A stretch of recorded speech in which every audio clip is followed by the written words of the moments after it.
की जय बोलिए श्री शांतिनाथ भगवान की जय बोलिए मंदिर जुमलनायक श्री चंद्रप्रभु भगवान की जय बोलिए चिंतामणि पार्श्वनाथ भगवान की जय बोलिए वर्तमान सत्सनायक बरासों वाले बाबा महावीर भगवान की 2400 तीर्थंकर भगवान की जय बोलिए परम पूज्य तपस्वी सम्राट आचार्य गुरु 108 सन्मति जी महाराज की आचार्य श्री 108 सुनील सर जी महाराज की द्वादशांग जिनवाणी बाकी आचार्य भगवान गोरक्षबल सागर जी महाराज की पूज्य मुनि श्री हनुमान सागर जी महाराज की आचार्य संघ की नमस्ते।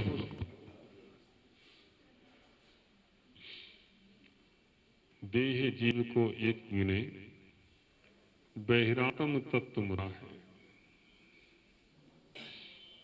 शरीर और आत्मा को एक गिनने वाला बहिरात्मा कहलाता है। जिसने शरीर और आत्मा के भेद विज्ञान को नहीं जाना है और शरीर को ही आत्मा मान रहा है, उसमें भेद नहीं कर पा रहा है, मानना चाहिए कि वो बहिरात्मा है।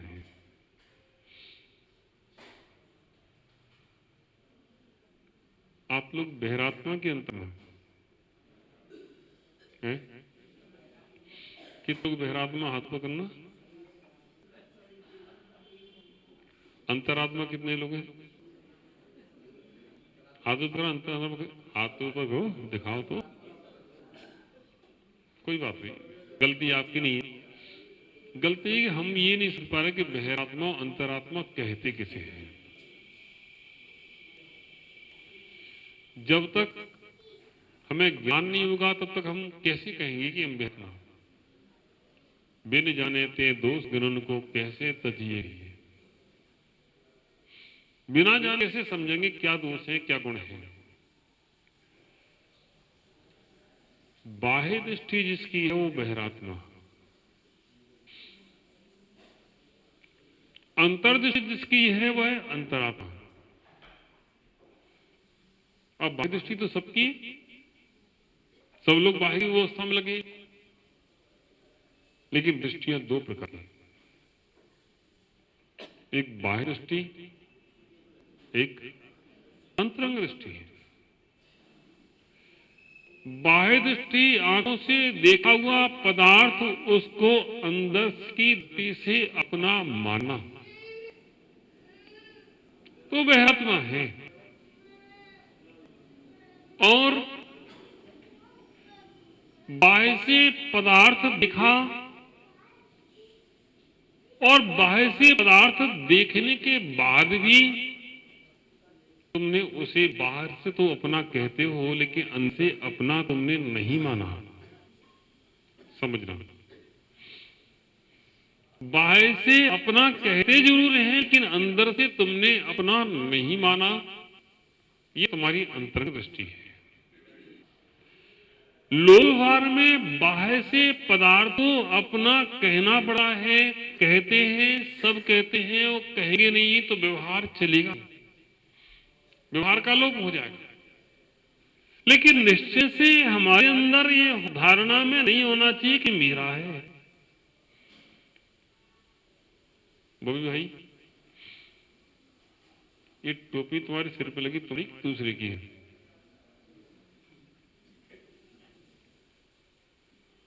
हमारी है, सही है। ये कपड़े तन पर है सब मेरे, जो मकान में हम रहते हो वही मेरा है। जब तक है तब तक ही है सब। ये अंतरंग दृष्टि है। बाह्य दृष्टि ये मेरा ही है, मैं इसका स्वामी होना कोई बात नहीं। जब जब जो हो रहा है सो अच्छा हो रहा है, इस धारणा के साथ बैठो, कभी दुख नहीं होगा। जब जब जो हो रहा है अच्छा हो रहा है, जो होना है वो भी अच्छा होगा, जो हो चुका है वो भी अच्छा हो चुका है। कभी दुख नहीं होगा। दुख जब होता है जब हम कहते हैं ऐसा कैसे हो। बस बात चल रही थी बाह्य दृष्टि अंतरंग दृष्टि की। हम बच्ची लाल हैं, हमारी तू बोलती है, समाज हमारी बात को मानता है। समझना बात, बुरा मत मानना भाई, तुम अकेले बच्ची लाल नहीं हो। इनने अपना नाम सोच समझ के पाया है। क्या नाम है इनका? और इनकी पत्नी का नाम क्या है? बेबी, बच्ची और बेबी और लाल।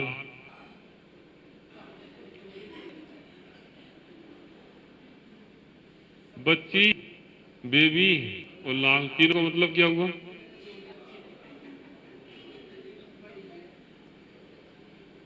वो हमेशा बच्ची जैसे रहते हैं, परिणाम भी बच्ची जैसे हैं, सरल स्वाभाविक, नाम भी बच्ची है, लाल भी साथ में जुड़े हैं और लाल भी जुड़े हैं।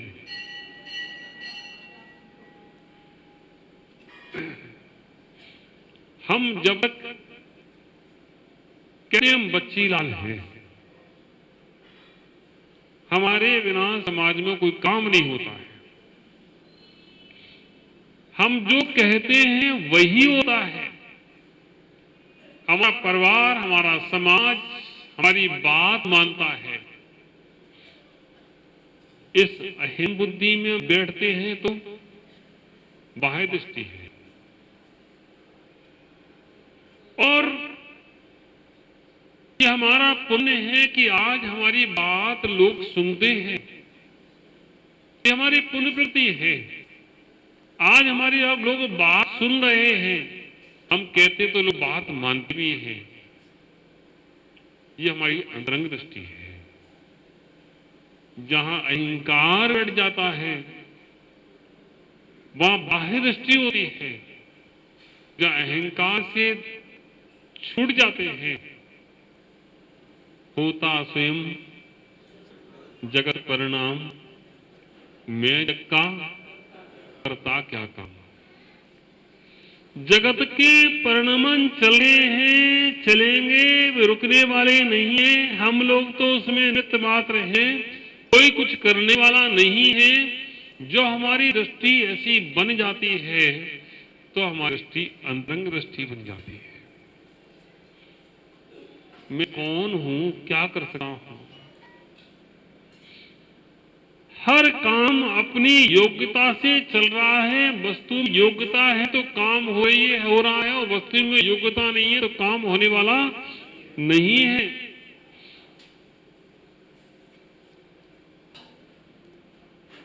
आपका बच्चा स्कूल में पढ़ा, कोई बच्चा स्कूल में पढ़ता है, आप उसको पढ़ते नहीं। स्कूल में शिक्षक पढ़ाते, आप पढ़ाते हो? आप क्या करते हो? शिक्षक के लिए पैसे देते हो। आप कहते हो मैंने बच्चा पढ़ाया है। क्या कहते हो? मैंने पढ़ाया है। ये तो बोले ना, शिक्षक ने पढ़ाया कि आपने पढ़ाया है? फिर आप क्यों बोलते हो मैंने पढ़ाया है? सुनो, अब शिक्षक कहता कि मैंने पढ़ाया है तो शिक्षक पढ़ सकता है क्या? क्यों नहीं पढ़ सकता? अगर बच्चे में योग्यता नहीं है तो शिक्षक पढ़ा सकता है क्या? उपादान की योग्यता होने पर ही निमित्त कार्य करता है। उपादान में योग्यता नहीं है तो निमित्त भी कार्य नहीं करता है। हम लोग संसार में संसार के कार्यों के लिए निमित्त हो सकते हैं। कार्य अपनी योग्यता से होता है। किसी व्यक्ति के लिए, किसी वस्तु के लिए हम निमित्त बनते हैं, लेकिन कार्य योग्यता होने पर होता है। योग्यता के अभाव में काम नहीं होता। प्यारे बंधु, संसार में सारे कार्य अपनी योग्यता से चल रहे हैं। संसार के कार्य अपनी योग्यता से हो रहे हैं। हम उसमें, उस योग्यता में निमित्त हो सकते हैं। हम उस कार्य को कर्ता नहीं हो सकते। व्यवहार से उस कार्य को अपना कर्ता कह सकते हैं, लेकिन निश्चय से हम कर्ता नहीं है। हो बस यही समझना है। जहां से द्वादशांगी इस भाषा को हम समझ गए, वहां सारे झगड़े संकट समाप्त हो जाते हैं। और जब तक ये नहीं समझते हैं, तब तक सारे विसंवाद उत्पन्न होते हैं। वर्तमान में विवाद उत्पन्न है। कोई निश्चय की भाषा को पकड़े बैठा है, कोई व्यवहार की भाषा को पकड़े बैठा है, और विसंवाद उत्पन्न होते हैं। लेकिन हमारी जिनवाणी मां कहती है, भाई ना निश्चय ही जो कथन कर रहा है वह पूर्ण सत्य है, ना व्यवहार जो कथन कर रहा है वह पूर्ण सत्य है। व्यवहार भी सत्य है और निश्चय भी सत्य है। स्याद निश्चय सत्य है, स्याद व्यवहार सत्य है। हर जगह अपनी अपनी योग्यता से काम होते हैं, अपनी अपनी योग्यता से काम हो रहे हैं। कर्ता तुम हो भी और कर्ता तुम नहीं भी हो, इस बात का ध्यान रखते हुए हमें संसार के सारे कार्य करना चाहिए। कर्म हो, कभी हम लोग बाह्य में अपनी दृष्टि रखते हैं, व्यवस्था, अनुशासन, प्रशासन बनते हैं, कहते जब होता है तो हो रहा है तो हो जाएगा, जब हो रहा तो हो ही जाएगा, हमारे करने से क्या होता है? नहीं, हमारे करने से क्या होता है, यह भाषा भी हमारे अंदर नहीं आना चाहिए। कोई कह दे कि नहीं होता स्वयं जगत परिणाम, अपने आप ही होता है, जैसा होना होगा। तब आचार्य कहते हैं, भाई निमित्त का अपना काम है, उपादान का अपना काम है। स्वर्ण पाषाण को जब तक तपाएंगे नहीं, तब तक सोना प्राप्त नहीं होगा। स्वर्ण पाषाण को पाने का पुरुषार्थ तो करना ही पड़ेगा। ऐसे संसार में रहते हुए में यथायुग वस्तुओं पर, यथायुग अपने आत्मस्वरूप के जागरण के लिए हमें सम्यक पुरुषार्थ करना ही पड़ेगा। बिना पुरुषार्थ के कोई काम सिद्ध नहीं होता। अगर कोई हाथ पर हाथ रख के बैठ जाए तो कोई काम होने वाला नहीं है। मोक्ष जाने के लिए भी पुरुषार्थ करना ही पड़ता है। मुनि बनने रूप पुरुषार्थ करना ही पड़ता है। ध्यान लगने रूप पुरुषार्थ करना ही पड़ता है। अपने पर भावों को रोकने रूप पुरुषार्थ करना ही पड़ता है। अनादि के संस्कार जो संसार में बहने के चल रहे हैं, उन बहने संस्कारों को रोकने का पुरुषार्थ करना ही पड़ता है। कर्म हो, और जब तक पुरुषार्थ की श्रृंखला हम नहीं जारी रखेंगे, तक हमारे कोई काम बनने वाले नहीं है। अयु महाराज कह रहे थे, समदत्ति, आददत्ति, समदत्ति, दान के 4 प्रकार बताए। ये क्या है? पुरुषार्थ है। हमारा जो पुरुषार्थ अशुभ में चल रहा है, उस पुरुषार्थ को बदल करके हम शुभ में ले आए। श्रावक शुद्धोपयोग की दशा को प्राप्त नहीं कर सकता है, तो भाई शुद्धोपयोग की दशा को प्राप्त नहीं कर सकते तो क्या करोगे? क्या करोगे?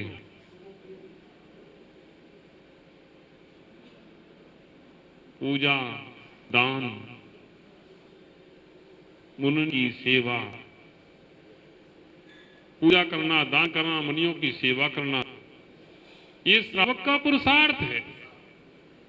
श्रावक इस पुरुषार्थ को करते करते एक अभ्यास ऐसा कर लेता है कि वह आगे मुनि दशा को भी प्राप्त करने के योग्य हो जाता है। और जब वह मुनि दशा को प्राप्त करने के योग्य हो जाता है, मुनि बन जाता है, तो फिर वह मोक्ष पुरुषार्थ को आगे करने लगता है। लेकिन वर्तमान में कुछ लोग श्रावक अवस्था में ही मुनि बन जाते हैं। बस ये भ्रांतियां हैं, ये थोड़ी सी परेशानी है। श्रावक श्रावक है, मुनि मुनि है। मुनियों को मुनि की दृष्टि से देखना और श्रावक को श्रावक की दृष्टि से देखना, यथा योग जो जैसा है भगवान है भगवान की दृष्टि से देखना, और भक्त उनका भक्त को भक्त की दृष्टि से देखना। जब हमारी दृष्टि सुधर जाती है तब कहना कि हम सम्यक दृष्टि हैं और हम क्या है, अंतरात्मा है। समझ में आ रहा नहीं आ रहा आप लोग? आ रहा कि नहीं आ रहा है? अब चूंकि विषय आज थोड़ा सा द्रव्यान का ले लिया हमने, हम तो ये चाहते हैं कि सारे विषय आपके ज्ञान में हों। प्रथमानुयोग, कर्णानुयोग, चरणानुयोग, द्रव्यानुयोग, चारों अनुयोग जब हमारे ज्ञान में उतरेंगे तभी हमारा ज्ञान परिपक्व होगा। मान द्रव्यानुयोग से हमारा काम चलने वाला नहीं है। सारा संसार का व्यवहार प्रथमानुयोग से चलता है। सारा आचरण हमारा चरणानुयोग से चलता है। सारा देश के विभाग, कर्मों के विभाग, आत्मा और शरीर का विभाग अगर करेंगे तो कर्णानुयोग को उठाना पड़ेगा, और जीव को एक करके देखेंगे तो हमें द्रव्यानुयोग को उठा के देखना पड़ेगा। प्यारे बंधुओं, इससे हम लोगों के लिए विचार करना चाहिए। बहरामा बन के नहीं, अंतरात्मा बन के जीवन जीना चाहिए। बाहर में जब तक देखेंगे, लोक बार में जब तक रह रहे हैं, लोक में रह रहे हैं, संसार में रह रहे हैं, तो व्यवहार भी निभाना पड़ेगा। अच्छा एक बात बताओ, आप व्यवहार निभाते हो? निभाते हैं। और महाराज व्यवहार निभाते ही निभाते हैं? बताओ, निभाते ही निभाते हैं? कुछ लोग ऐसे कर, लोग ऐसे कर रहे हैं। अरे भाई, तुम भी संसारी हो, हम भी संसारी हैं। बस अंतर इतना है कि आप नीचे बैठे हो, हम ऊपर बैठे हैं। अभी मोक्ष नहीं गए, मोक्ष नहीं हुआ अभी। तो संसारी जीवों को सारे व्यवहार निभाना पड़ते हैं। बस आपका व्यवहार अलग प्रकार का, हमारा व्यवहार अलग प्रकार का है। आपका व्यवहार, आप महाराज के लिए नमोस्तु करे हैं तो महाराज धीरे से देते नहीं देते, और महाराज कहें तो महाराज कैसे है? महाराज तो बोले नहीं है, महाराज देखते नहीं है। अब उनके पास नहीं जाना, उनके पास क्या रखा है? व्यवहार है। आचार्य ने कहा है कि श्रावक को साधु की विनय करना चाहिए। वो साधुओं को श्रावक की, साधु श्रावक को साधु की विनय करना चाहिए, और साधुओं को भी श्रावक की विनय करना चाहिए। श्रावक को साधु की विनय करना चाहिए तो ठीक है, लेकिन साधुओं को श्रावक की विनय करना चाहिए। हाँ, ऐसा ही है। अगर श्रावक विनय पूर्वक नमोस्तु करता है, साधुओं को भी आशीर्वाद देना ये उसकी उनकी विनय है। अगर साधु हाथ उठा के आशीर्वाद दे देता है, मुस्कुरा देता है, देख लेता है और थोड़ा मुस्कुरा देता है, तो उसको लगता है कि हम धर्मात्मा के गुरुओं के समय आए हैं, हमारा कल्याण हो जाएगा। और साधु देखे नहीं, पीठ दे के बैठ जाए कि मुझे क्या करना है, मुझे अपना आत्मा का कल्याण करना है। अरे आत्मा का कल्याण करना है तो 24 घंटे आत्मा का कल्याण नहीं हुआ है। 24 घंटे आत्मा का कल्याण नहीं होता है, शुद्धोपि की दशा में 24 घंटे लीन नहीं होना है, हो ही नहीं पाओगे। 48 मिनट तुम्हारे लिए बहुत हैं। कितने मिनट? 48 मिनट। हाँ, लेकिन दृष्टि अंदर में होती है। बाहर में बोलते हैं मुंडाज, आशीर्वाद देते हैं, लेकिन दृष्टि कहाँ होती? ब्रुवन्नपि न ब्रूति, गच्छन्नपि न गच्छति, स्त्री कदापि वस्तु पश्यन्नपि न पश्यति। अपने आप में स्थित जमा हुआ योगी बोलता हुआ भी नहीं बोलता है, चलता हुआ भी नहीं चलता है, और दिखता हुआ भी नहीं देखता है। ये योगी की दशा होती है। सारा व्यवहार निभा रहा है, आवश्यक क्रियाओं का पालन कर रहा है, वही व्यवहार है। गुरुओं को नमस्कार कर रहा है, ये व्यवहार है। मुनि बनना ये सबसे बड़ा व्यवहार है। ऐसे व्यवहार और निश्चय हमारे दोनों धर्म हैं, या कहीं सिक्के के दोनों पहलू हैं। अगर तुम्हारा एक सिक्का एक तरफ से घिस दिया जाए, पूरा क्या घिस दिया जाए 10 का सिक्का, और